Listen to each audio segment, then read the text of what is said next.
Muchas veces pensamos en un milagro como algo físico, como la sanación de una enfermedad. Pero yo creo que para que un protestante se haga católico es igual de milagroso. Doy muchas gracias a Dios por su gran regalo de gracias. Gracias. Yo nací en el hermoso estado de New Hampshire, en el noreste de los Estados Unidos. Nací en una familia muy fiel, una familia bautista, fundamentalista, independiente. Fuimos a la iglesia cada vez que las puertas estaban abiertas. Cuando tenía 12 años, me acuerdo que me paré enfrente de la iglesia para decirles a todos que yo quería dar mi vida en el servicio a la iglesia. Y fue algo muy importante para mi vida. Doy gracias a Dios por todo lo que aprendí en mi familia. Me enseñaron mucho de la Biblia y muchos versículos. Tuve que memorizar muchos versículos. Doy gracias a Dios por eso, porque en todo mi camino hacia la Iglesia Católica, eso fue una parte muy importante. Algo muy importante sucedió en mi vida cuando tenía 14 años. Nos movimos al hermoso estado también de Texas, a la ciudad de El Paso, que hace frontera con México.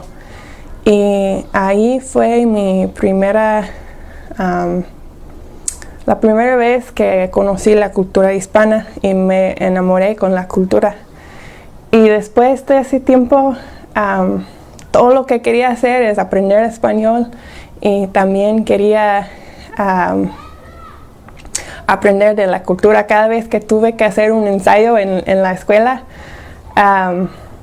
siempre se trataba de algo de la cultura hispana. Luego me gradué de la secundaria, me fui a estudiar, quería ser maestra. Fui tal vez a una de las escuelas más fundamentalistas, bautistas fundamentalistas que hay en el estado de Indiana. Y estudié allí. Quería enseñar en una escuela cristiana, o también estaba interesada en enseñar inglés como segundo idioma. También ahí estaba viviendo en la misma propiedad de la iglesia. La escuela y la iglesia estaban en la misma propiedad. Y pues allí aprendí mucho de cómo trabajar en una iglesia, y también fue muy buena experiencia para mí. Después de esto me fui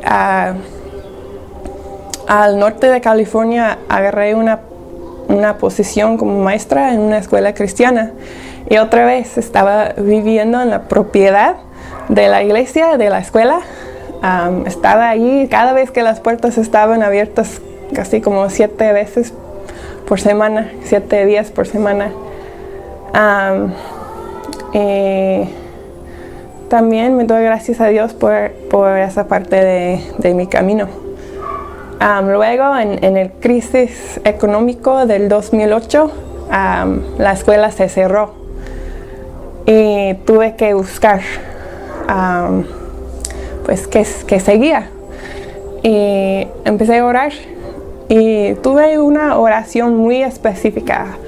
Pedí a Dios que la primera persona que me dice que necesitamos tu ayuda, ahí voy a ir. Escribí a muchos misioneros. Quería ir a un país de habla hispano porque quería aprender español. Entonces empecé a escribir a diferentes misioneros. Y el primer misionero que me dijo, te necesitamos, fue un misionero en Tijuana, México. Y pues ahí tienen una casa hogar, una escuela cristiana, tienen un instituto bíblico y por supuesto una iglesia.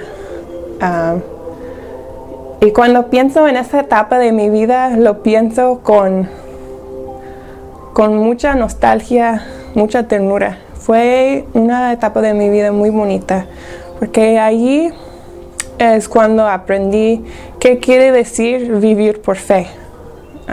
Muchas veces ni siquiera sabía de dónde iba a venir mi dinero para poder vivir. Y muchas veces Dios proveyó en maneras milagrosas para mis necesidades. Allí conocí a mi esposo. Él era el director del instituto, un hombre que ama mucho a Dios. Y es un muy buen hombre y doy muchas gracias a Dios por llevarme ahí para poder conocer a un hombre que quiere seguir a Dios, no importa las consecuencias.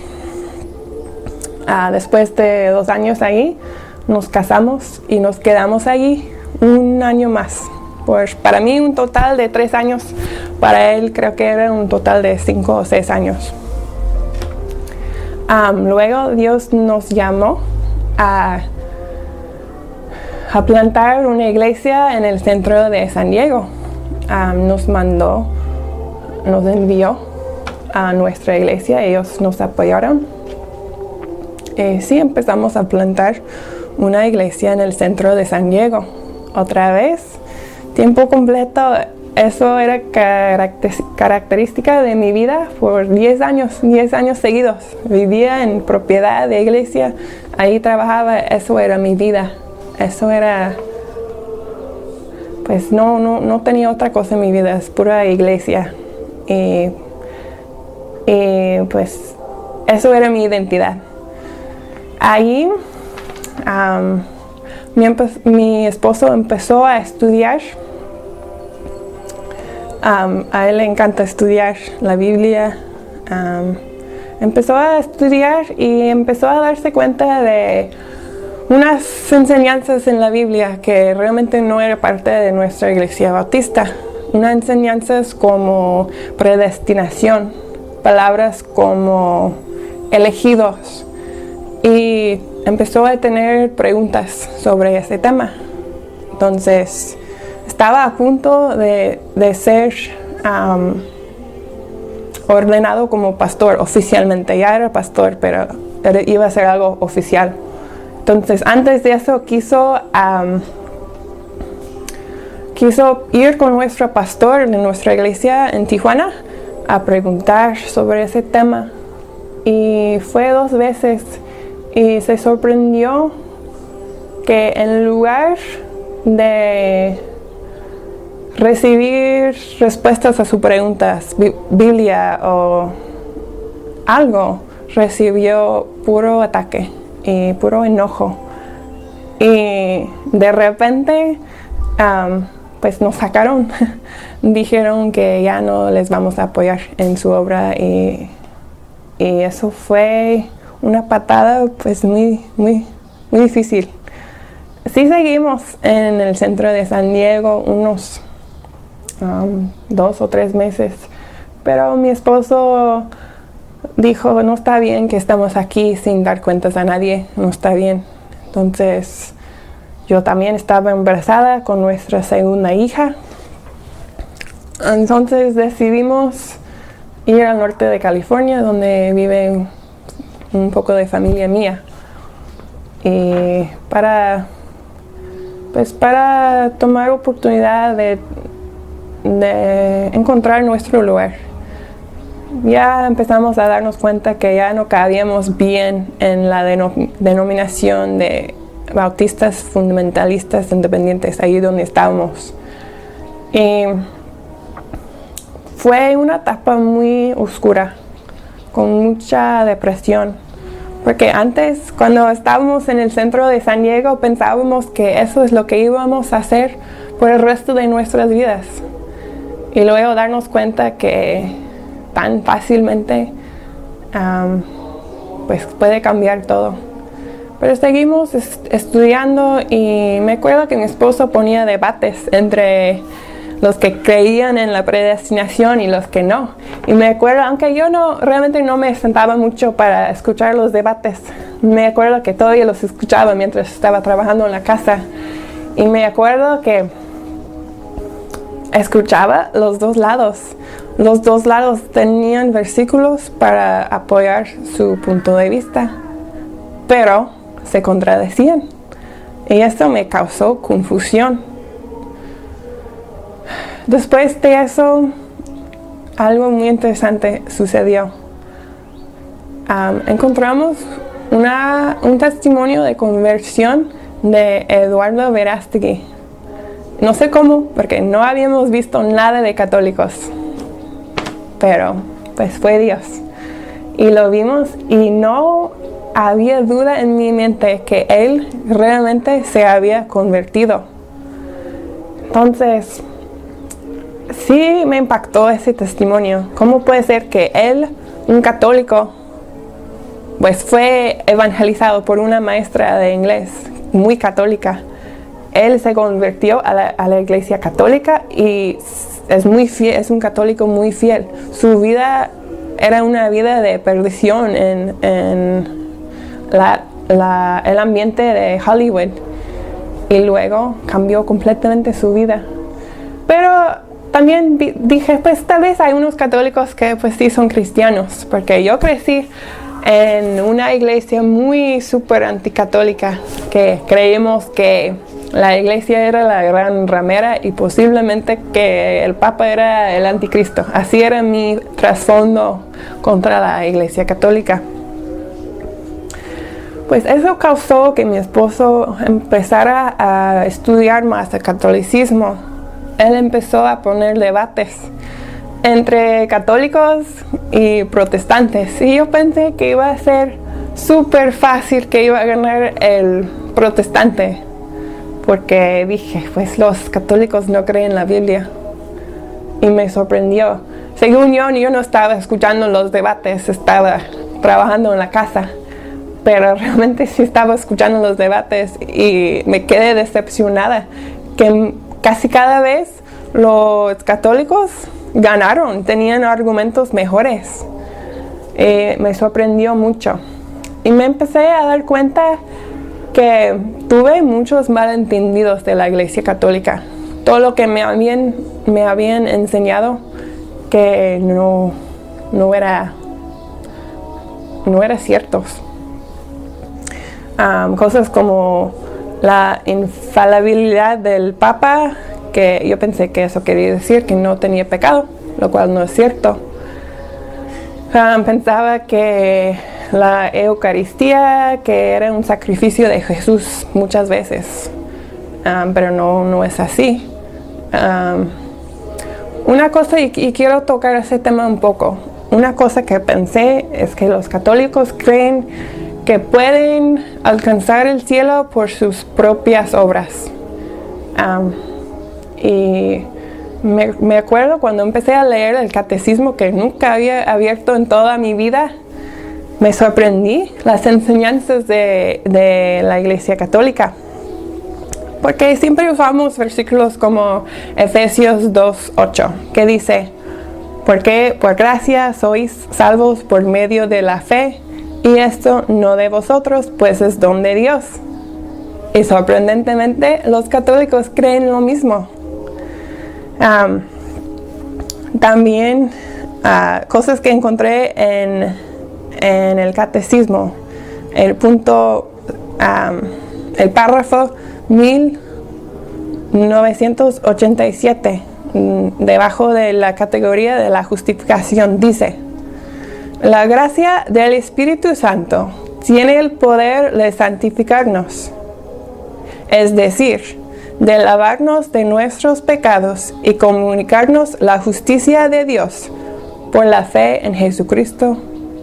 Y usan un versículo, Romanos 3:22. De hecho, me sorprendí cuántos versículos se usa en el catecismo. Está lleno de versículos para apoyar todos sus puntos.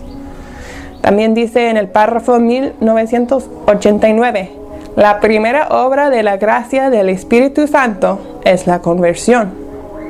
Párrafo 1992, La justificación nos fue merecida por la pasión de Cristo. Yo pensé que los católicos no creían eso.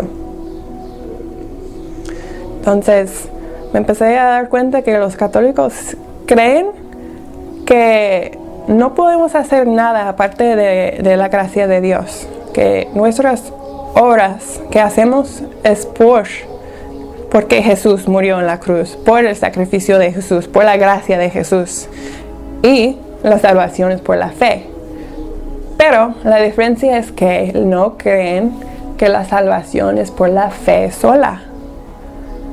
Y me empecé a asombrar que antes yo nada más tomaba versículos de la Biblia para apoyar mi punto, pero los católicos toman toda la Biblia para apoyar su punto. Y la Biblia empezó a ser más viva para mí. También otra enseñanza del catecismo en el párrafo 2002 dice: la libre iniciativa de Dios exige la respuesta libre del hombre. Entonces sí, Dios nos da gracia, pero el hombre también tiene su parte. Dice en el párrafo 2008: el mérito del hombre ante Dios en la vida cristiana proviene de que Dios ha puesto libremente a asociar al hombre a la obra de su gracia. Y una cosa más que quiero leer del catecismo, el párrafo 2017. Los hijos de la Santa Madre Iglesia esperan justamente la gracia de la perseverancia final y de la recompensa de Dios, su Padre, por las obras buenas realizadas con su gracia en comunión con Jesús. Entonces, empecé a ver cómo la gracia tiene que agarrar la mano de las obras.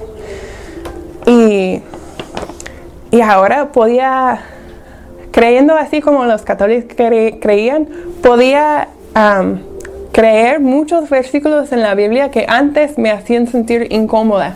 Por ejemplo, Mateo 24:13, que dice: mas el que persevere hasta el fin, este será salvo. La Biblia no usa el lenguaje que nosotros usamos, como bautistas, que tienes que hacer una oración, aceptar a Jesucristo en tu corazón y serás salvo para siempre. Simple y sencillamente la Biblia, si lo lees completo, no habla así. Si lees todo el capítulo o una parte de Mateo 25, versículos 31 hasta 46, habla del juicio de las naciones y habla no dice que las personas que aceptaron a Jesús en su corazón van a ir al cielo. Dice que las personas que dan comida, bebida, ropa a los pobres, eso dice que ellos van a ir a la vida eterna. Voy a leer un poco. Dice: y pondrá las ovejas a su derecha y los cabritos a su izquierda. ¿Por qué? Tuve hambre y me diste de comer. Tuve sed y me diste de beber. Fui forastero y me recogiste. Entonces, también dice a los de la izquierda: apartaos de mí, malditos, al fuego eterno, preparado para el diablo y sus ángeles, porque tuve hambre y no me diste de comer. Tuve sed y no me diste de beber. Y luego dice: entonces les responderá diciendo: de cierto os digo que en cuanto no lo hicisteis a uno de estos más pequeños, tampoco a mí lo hicisteis. Se está hablando de hacer obras buenas. Y dice a los del izquierdo: e irán estos al castigo eterno y los justos a la vida eterna. Yo creo que sí había escuchado de ese pasaje, pero ahora viéndolo desde el punto de católico, es muy claro que las obras sí son parte. No que uno mismo tiene que esforzarse, porque no se puede hacer sin fe y sin la gracia de Dios. Pero un fe verdadero causa que uno haga obras buenas. También dice, y ese versículo creo que nunca lo había visto en la Biblia, que claramente dice que la salvación no es por fe solamente. Dice en Santiago 2:24, vosotros veis pues que el hombre es justificado por las obras y no solamente por la fe. No solamente por la fe. Eso me sorprendió mucho. Y la Biblia realmente no tiene el lenguaje como yo había creído en la iglesia bautista. Y luego empecé a darme cuenta que esa doctrina de la fe, solamente la fe y una oración y salvos para siempre, eso era algo nuevo. Eso empezó con Martín Lutero. Entonces, eso también me empezó a abrir los ojos. Y otro punto que también quiero tocar, que me hizo, tal vez fue la cosa más esencial que me hizo ver la verdad de la Iglesia Católica.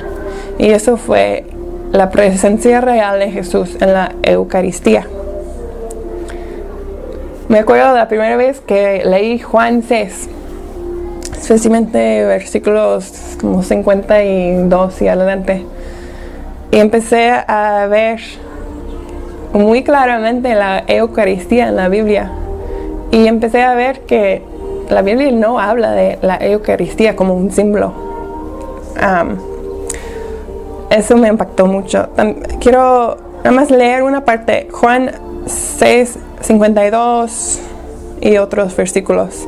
Dice, Jesús está hablando literalmente de comer su carne. Antes de ese versículo, y luego los judíos responden, dice, entonces los judíos contendían entre sí diciendo, ¿cómo puede éste darnos a comer su carne? Y Jesús respondió, el que come mi carne y bebe mi sangre tiene vida eterna, y yo le resucitaré en el día postrero. Al oírlas, muchos de sus discípulos dijeron, dura es esta palabra, ¿quién la puede oír? En lugar de clarificar que nada más estaba hablando como una figura de hablar, él siguió con ese lenguaje de comer su carne y beber su sangre. Sabiendo Jesús en sí mismo que sus discípulos murmuraban de esto, les dijo, ¿esto os ofende?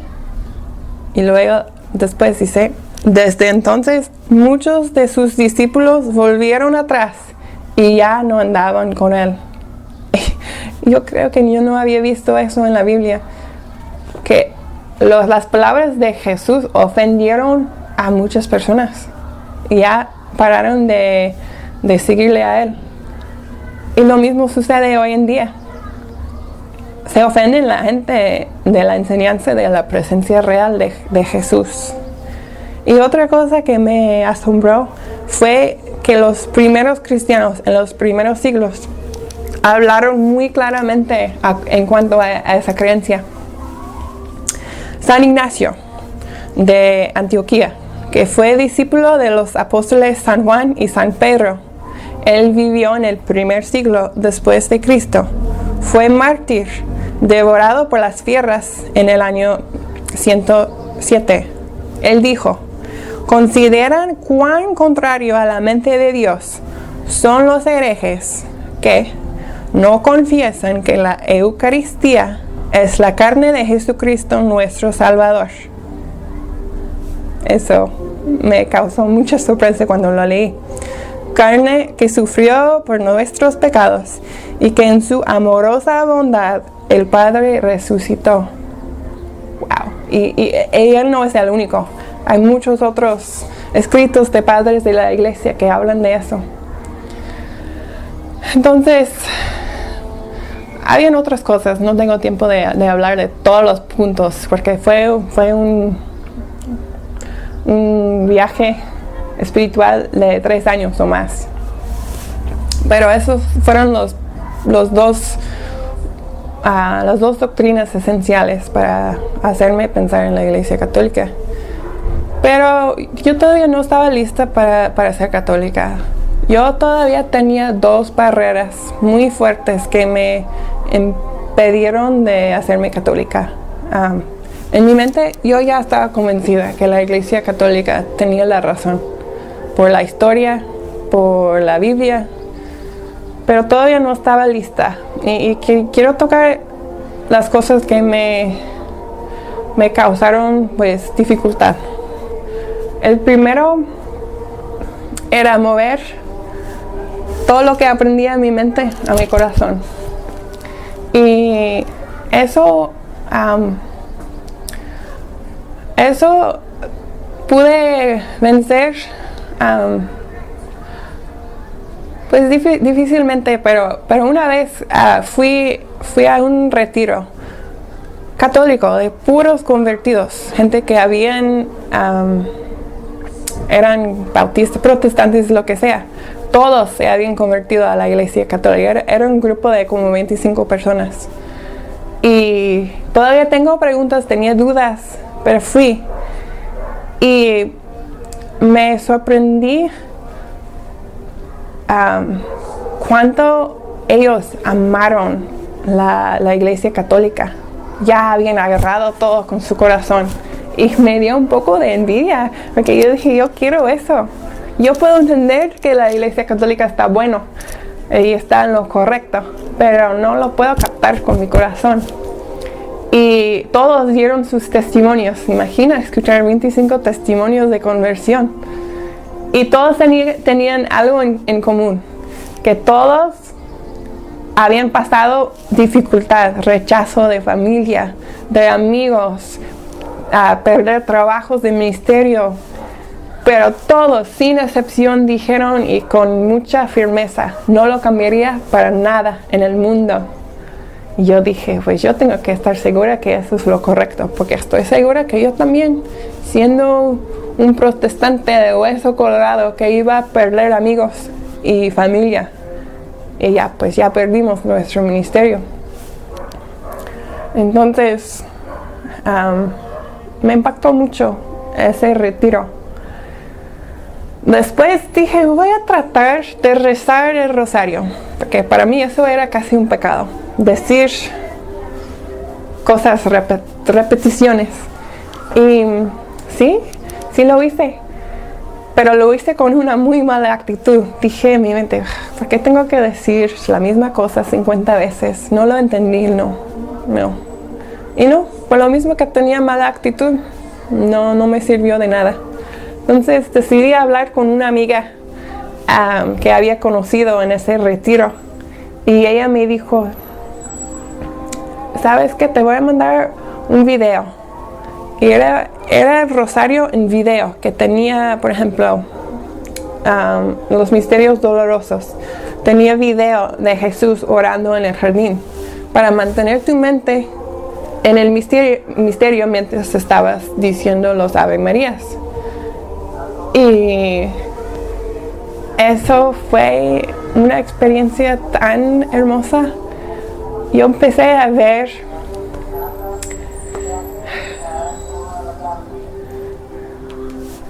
la vida de Jesús en una manera muy diferente. Y fue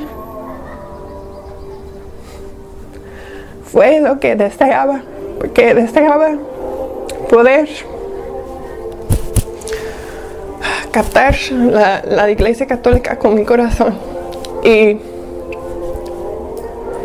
rezando el rosario así, realmente pensando en los misterios, en la vida de Jesús. Y empecé a entender la hermosura de la Iglesia Católica. Porque antes pensé que rezar el rosario era nada más orar a María, y no es así. Es pensar, meditar en la vida de Jesús. Y fue algo hermoso. cada vez que rezo el rosario, pienso en otro aspecto de la vida de Jesús. Y te lo recomiendo a todos, es algo hermoso. Pero que lo hagas con una buena actitud, porque si no, no te va a servir de nada. Y la otra cosa que fue una barrera muy difícil fue la pérdida de identidad, porque por 10 años de mi vida había trabajado en la misma propiedad de la iglesia. No era bautista el nombre, ser bautista era mi persona.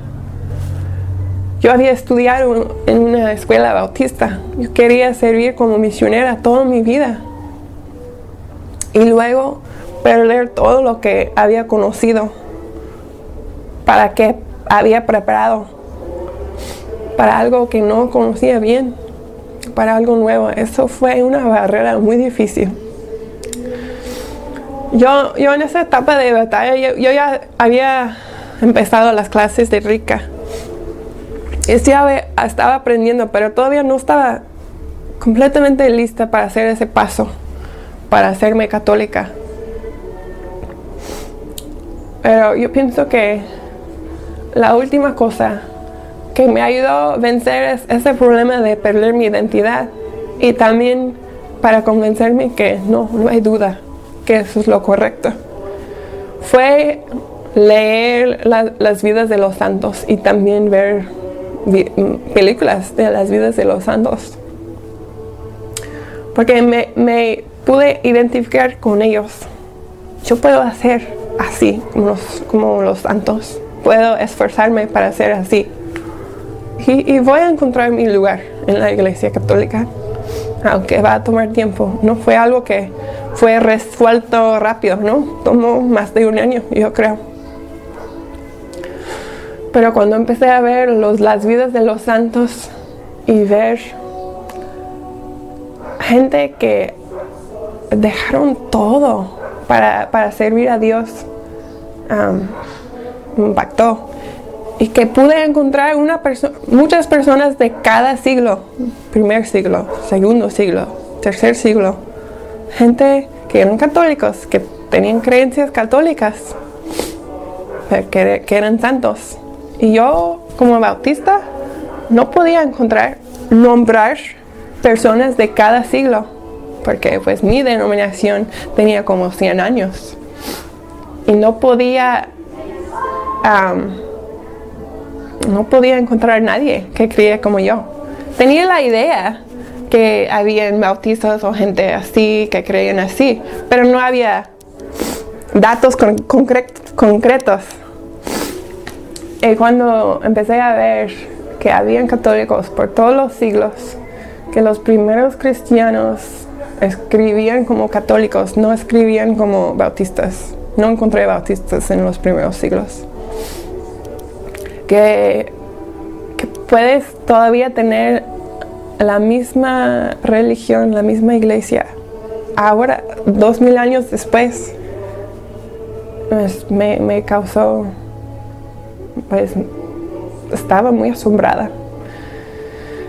Y sí, terminé mis clases de Rica y me aceptaron, pues entré a la Iglesia Católica en el año 2017, en la vigilia de la Pascua. Fue una experiencia, creo que la experiencia más hermosa en mi vida. Y doy muchas gracias a Dios porque me trajo a la Iglesia Católica. Yo no estoy rechazando todo lo que creí como bautista. Siento que creo muchas cosas lo mismo, nada más que ahora es más lleno. Ahora puedo disfrutar de los sacramentos. Ahora puedo disfrutar leyendo las vidas de los santos.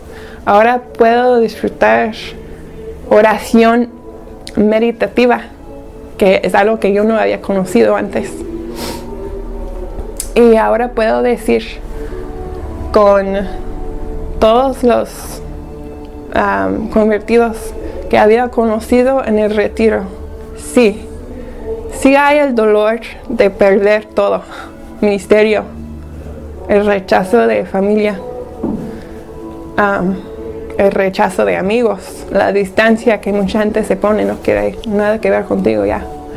Sí es doloroso, pero yo no lo cambiaría para nada en el mundo.